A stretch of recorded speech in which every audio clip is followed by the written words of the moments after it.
Hello and welcome to Read Media Production. I humbly request kindly like, share, and subscribe if you are not yet. Help us grow the channel. Thank you. Let's begin. The Tragedy of Woman's Emancipation by Emma Goldman. I begin my article with an admission. Regardless of all political and economic theories, treating of the fundamental differences between the various groups within the human race, regardless of class and race distinctions, regardless of all artificial boundary lines between woman's rights and man's rights, I hold that there is a point where these differentiations may meet and grow into one perfect whole. With this I do not mean to propose a peace treaty. The general social antagonism which has taken hold of our entire public life today, brought about through the force of opposing and contradictory interests, will crumble to pieces when the reorganization of our social life, based upon the principles of economic justice, shall have become a reality. Peace and harmony between the sexes and individuals does not necessarily depend on a superficial equalization of human beings, nor does it call for the elimination of individual traits or peculiarities. The problem that confronts us today, and which the nearest future is to solve, is how to be oneself and yet in oneness with others, to feel deeply with all human beings, and still retain one's own innate qualities. This seems to me the basis upon which the mass and the individual, the true democrat and the true individuality, man and woman, can meet without antagonism and opposition. The motto should not be forgive one another, it should be understand one another. The oft-quoted sentence of Mead-Stale, to understand everything means to forgive everything, has never particularly appealed to me. It has the odor of the confessional. To forgive one's fellow being conveys the idea of pharisaical superiority. To understand one's fellow being suffices.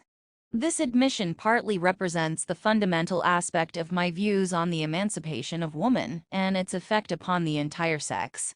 Emancipation should make it possible for her to be human in the truest sense. Everything within her that craves assertion and activity should reach its fullest expression, and all artificial barriers should be broken, and the road towards greater freedom cleared of every trace of centuries of submission and slavery. This was the original aim of the movement for woman's emancipation. But the results so far achieved have isolated woman and have robbed her of the fountain springs of that happiness which is so essential to her. Merely external emancipation has made of the modern woman an artificial being, who reminds one of the products of French arboriculture, with its arabesque trees and shrubs, pyramids, wheels and wreaths, anything except the forms which would be reached by the expression of their own inner qualities. Such artificially grown plants of the female sex are to be found in large numbers, especially in the so-called intellectual sphere of our life. Liberty and equality for woman. What hopes and aspirations these words awakened when they were first uttered by some of the noblest and bravest souls of those days.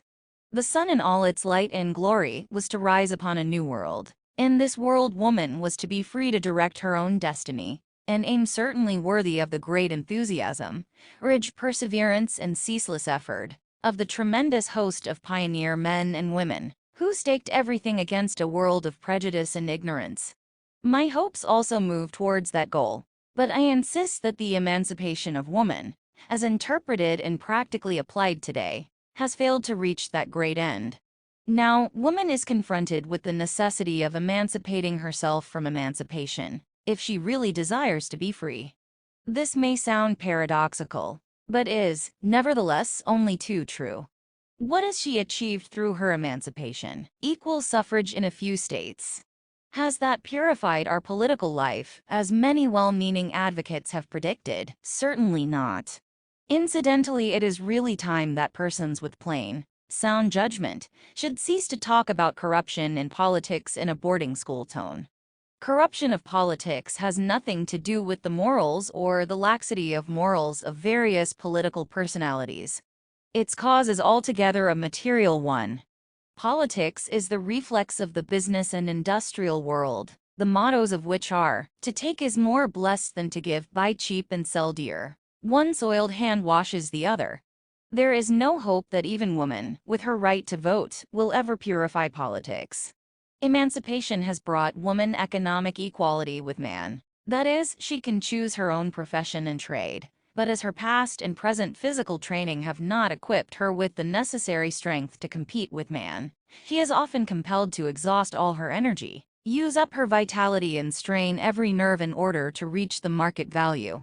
Very few ever succeed, for it is a fact that women doctors, lawyers, architects, and engineers are neither met with the same confidence, nor do they receive the same remuneration. And those that do reach that enticing equality generally do so at the expense of their physical and psychical well-being.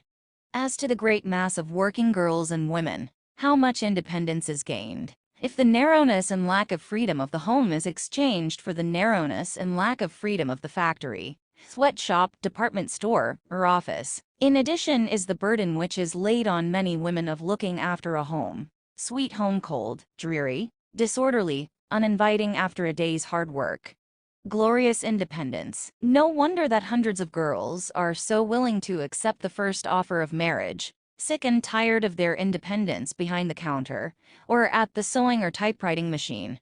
They are just as ready to marry as girls of middle-class people who long to throw off the yoke of parental dependence.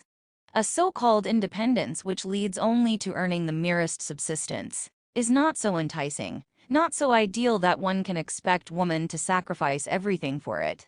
Our highly praised independence is, after all, but a slow process of dulling and stifling woman's nature, her love instinct and her mother instinct. Nevertheless, the position of the working girl is far more natural and human than that of her seemingly more fortunate sister in the more cultured professional walk of life. Teachers, physicians, lawyers, engineers, etc., who have to make a dignified, straightened, and proper appearance, while the inner life is growing empty and dead. The narrowness of the existing conception of woman's independence and emancipation, the dread of love for a man who is not her social equal, the fear that love will rob her of her freedom and independence, the horror that love or the joy of motherhood will only hinder her in the full exercise of her profession, all these together make of the emancipated modern woman a compulsory vestal, before whom life, with its great clarifying sorrows, and its deep, entrancing joys, rolls on without touching or gripping her soul.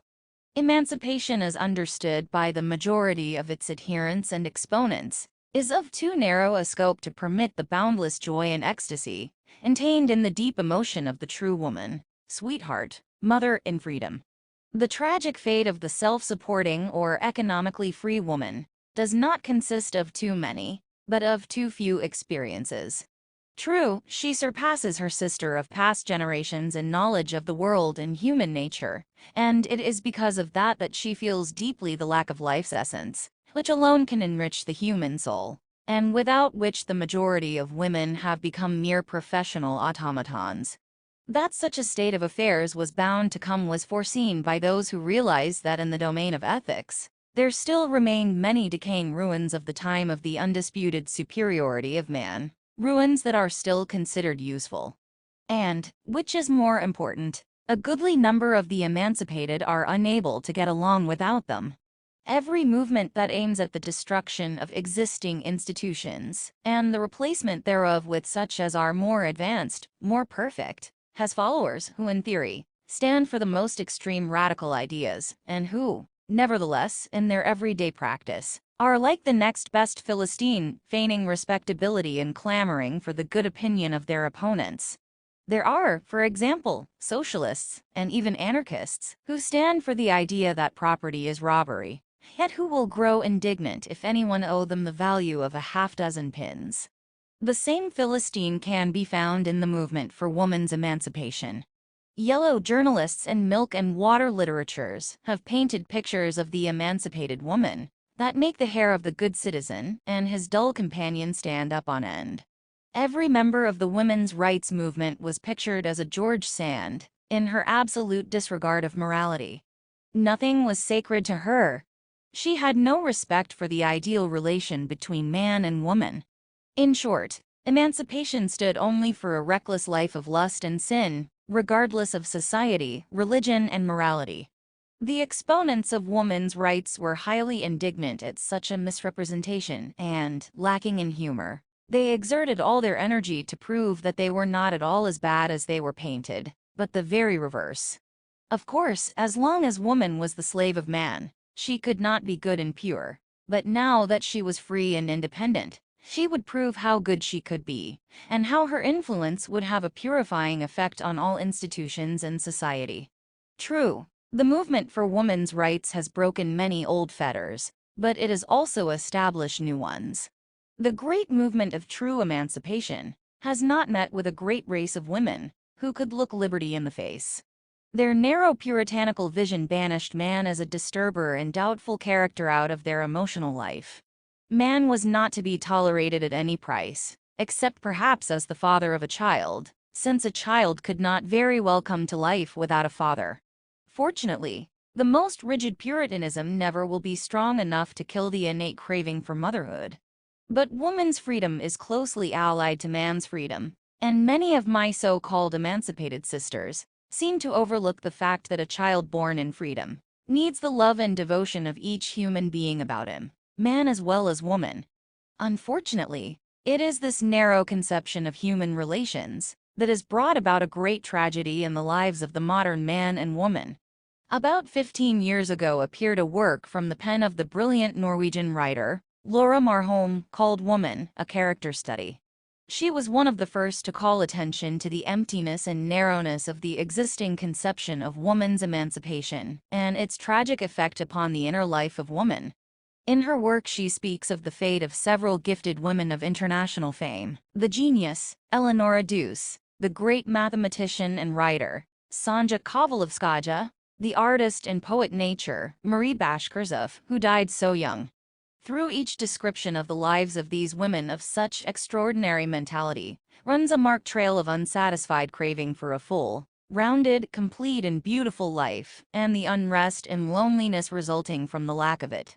Through these masterly psychological sketches, one cannot help but see that the higher the mental development of woman, the less possible it is for her to meet a congenial mate, who will see in her not only sex, but also the human being, the friend, comrade, and strong individuality, who cannot and ought not lose a single trait of her character. The average man, with his self-sufficiency, his ridiculously superior airs of patronage towards the female sex, is an impossibility for woman, as depicted in the character study by Laura Marholm. Equally impossible for her is the man who can see in her nothing more than her mentality and genius, and who fails to awaken her woman nature. A rich intellect and a fine soul are usually considered necessary attributes of a deep and beautiful personality. In the case of the modern woman, these attributes serve as a hindrance to the complete assertion of her being. For over 100 years, the old form of marriage, based on the Bible, "till death us do part," has been denounced as an institution that stands for the sovereignty of the man over the woman, of her complete submission to his whims and commands, and the absolute dependence upon his name and support. Time and again it has been conclusively proven that the old matrimonial relation restricted woman to the function of manservant and the bearer of his children.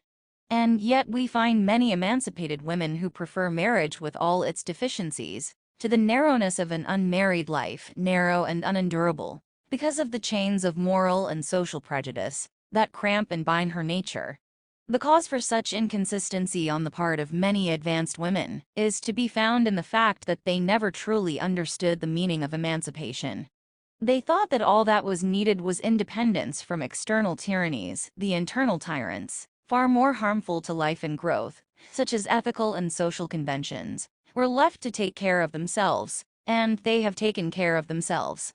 They seem to get along beautifully in the heads and hearts of the most active exponents of woman's emancipation, as in the heads and hearts of our grandmothers. These internal tyrants, whether they be in the form of public opinion or what will mother say, or brother, father, and or relative of any sort, what will Mrs. Grundy, Mr. Comstock, the employer, the Board of Education say, all these busybodies, moral detectives, jailers of the human spirit, what will they say? Until woman has learned to defy them all, to stand firmly on her own ground, and to insist upon her own unrestricted freedom, listen to the voice of her nature, whether it call for life's greatest treasure, love for a man, or her most glorious privilege, the right to give birth to a child, she cannot call herself emancipated. How many emancipated women are brave enough to acknowledge that the voice of love is calling, wildly beating against their breasts, demanding to be heard, to be satisfied? The French novelist Jean Riobrich, in one of his novels, New Beauty, attempts to picture the ideal, beautiful, emancipated woman. This ideal is embodied in a young girl, a physician. She talks very clearly and wisely of how to feed infants. She is kind and administers medicines free to poor mothers. She converses with a young man of her acquaintance about the sanitary conditions of the future and how various bacilli and germs shall be exterminated by the use of stone walls and floors and the doing away of rugs and hangings. She is, of course, very plainly and practically dressed, mostly in black. The young man, who, at their first meeting, was overawed by the wisdom of his emancipated friend, gradually learns to understand her and recognizes one fine day that he loves her. They are young and she is kind and beautiful, and though always in rigid attire, her appearance is softened by spotlessly clean white collar and cuffs. One would expect that he would tell her of his love, but he is not one to commit romantic absurdities. Poetry and the enthusiasm of love cover their blushing faces before the pure beauty of the lady. He silences the voice of his nature and remains correct. She too is always exact, always rational, always well-behaved. I fear if they had formed a union, the young man would have risked freezing to death. I must confess that I can see nothing beautiful in this new beauty, who is as cold as the stone walls and floors she dreams of. Rather would I have the love songs of romantic ages, rather Don Juan and Madame Venus, rather an elopement by ladder and rope on a moonlight night, followed by a father's curse, mother's moans, and the moral comments of neighbors, than correctness and propriety measured by yardsticks. If love does not know how to give and take without restriction, it is not love, but a transaction that never fails to lay stress on a plus and a minus. The greatest shortcoming of the emancipation of the present day lies in its artificial stiffness and its narrow respectabilities, which produce an emptiness in woman's soul that will not let her drink from the fountain of life. I once remarked that there seemed to be a deeper relationship between the old-fashioned mother and hostess, ever on the alert for the happiness of her little ones and the comfort of those she loved, and the truly new woman, than between the latter and her average emancipated sister. The disciples of emancipation pure and simple declared me heathen, merely fit for the stake. Their blind zeal did not let them see that my comparison between the old and the new was merely to prove that a goodly number of our grandmothers had more blood in their veins, far more humor and wit, and certainly a greater amount of naturalness, kind hard-heartedness and simplicity than the majority of our emancipated professional women who fill our colleges, halls of learning, and various offices. This does not mean a wish to return to the past, nor does it condemn woman to her old sphere, the kitchen and the nursery. Salvation lies in an energetic march onward towards a brighter and clearer future. We are in need of unhampered growth out of old traditions and habits. The movement for women's emancipation has so far made but the first step in that direction. It is to be hoped that it will gather strength to make another. The right to vote, equal civil rights, are all very good demands, but true emancipation begins neither at the polls nor in courts. It begins in woman's soul. History tells us that every oppressed class gained its true liberation from its masters through its own efforts. It is necessary that woman learn that lesson, that she realize that her freedom will reach as far as her power to achieve her freedom reaches. It is therefore far more important for her to begin with her inner regeneration, to cut loose from the weight of prejudices, traditions, and customs. The demand for various equal rights in every vocation in life is just and fair. But, after all, the most vital right is the right to love and be loved.